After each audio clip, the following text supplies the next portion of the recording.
woke up, all of my group chats of my followers had changed their names to RIP this person, and basically it was that this girl had passed away from a brain tumor. Immediately, my heart was like broken, and she's a huge supporter, and also she's just a sweet child. And as a person, that's a sad thing to hear. But then, as I started asking the group chats details about it, I was saying, how did you guys find out so quickly? I just talked to her like yesterday. And they were like, her mom DM'd us from her account. And that to me felt weird, because I was like, well, first of all, did her mom know her password? Second of all, if this woman's daughter just passed away, is the first thing she's gonna do is get on Twitter and talk to a bunch of people she doesn't know? Something about this doesn't feel right to me. So then I opened up my DMs, and I got a DM from her later that day from her mother, who was saying, this is such and such's mother. As you may have heard, such and such passed away from brain tumor, and we're really sad, we're really heartbroken, but we just wanted to let you know that she talked about you a lot, and she really cared about you, and you made a big difference in her life. And at this moment, I'm like, wow, this is devastating. But then the more I read it, the more I'm like, there's a lot of typos in here. This seems like a weird thing that a mother wouldn't say, because it ended with like, even in her final days, all she could talk about is how badly she wanted you to notice her. And now it's turning into like a guilt trip of, oh, she was dying and I didn't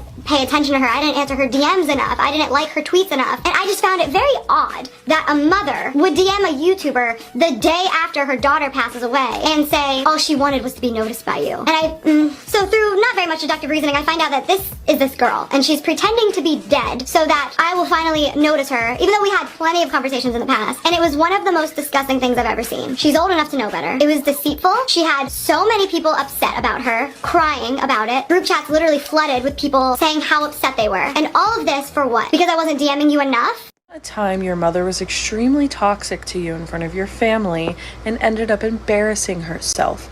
I will go first. So we had gone to the beach, all of us together. I didn't get to see this family very often, so I really wanted to go. My mother kind of gave me the, yeah, I guess you could go kind of thing. She really didn't want me to. After we had gone to the beach, I had realized I had left something behind because somebody had moved our stuff. It was a necklace that I didn't want to bring into the ocean because I didn't want to lose it. Anyways, we're back at the car. We're trying to change our clothes, get the sand out, blah, blah, blah. And I bring it up to them. I said, hey, have you guys seen my necklace? Have you guys seen my necklace? And my mom chimes in and is like, you don't need to be asking them where your stuff is. You should have been responsible for your stuff. And I was like, but mom, it got moved. And she's like, I don't care. We didn't want you on this trip anyways. Part 2. Okay, part 2 to my second video. So, anyways, she's like, you don't belong here. You weren't supposed to come. Nobody wanted you here anyways. It would have been much better if you just stayed home. You're an embarrassment to me, and you're just irresponsible, and that's why it's so hard to take you places, so hard to have you around, blah, blah, blah. Just continuously berating me in front of my family to the point where I'm on the verge of tears.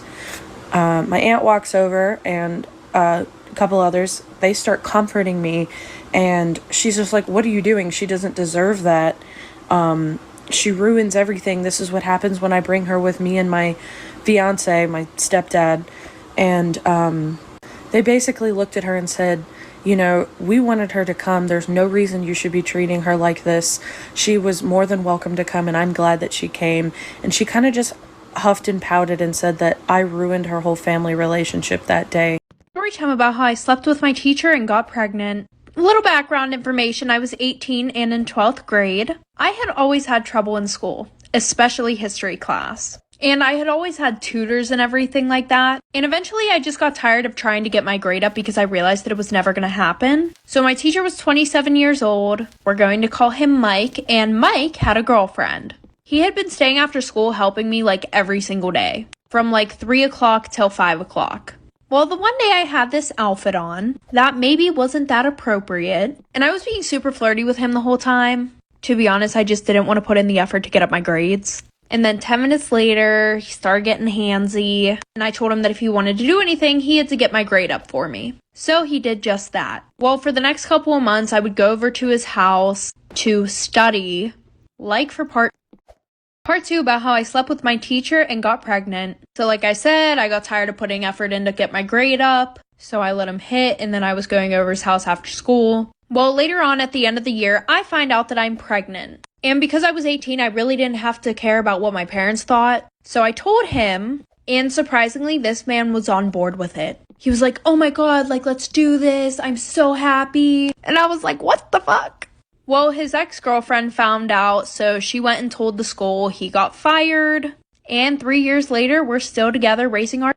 Story time about why my aunt put me back into foster care. Yes, she put me back into foster care. So a little background information, I was 15 years old and a sophomore in high school. But whenever I was 12 years old, I was in a very abusive household. And I had 2 younger sisters. One was 11 and the other one was 9. Fast forward, all of us were put into foster care. I got placed into many shelters/group homes because of my behavioral issues.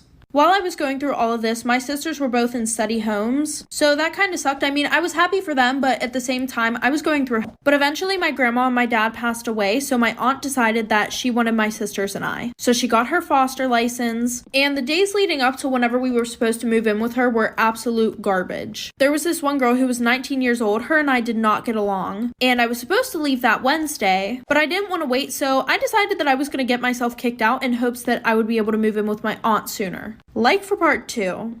Part 2 about why my aunt put me back into foster care. So like I said, I found a way that I was going to get kicked out, and it was by fighting this girl. And yes, I won. But fast forward, eventually my sisters and I move in with my aunt. And if you guys ever heard the phrase honeymoon, you probably think of a relationship, right? Wrong. I was actually shocked about how fast everything went downhill whenever we got there. Like eventually my cousins just started being mean to me for no reason, while they favored my sisters.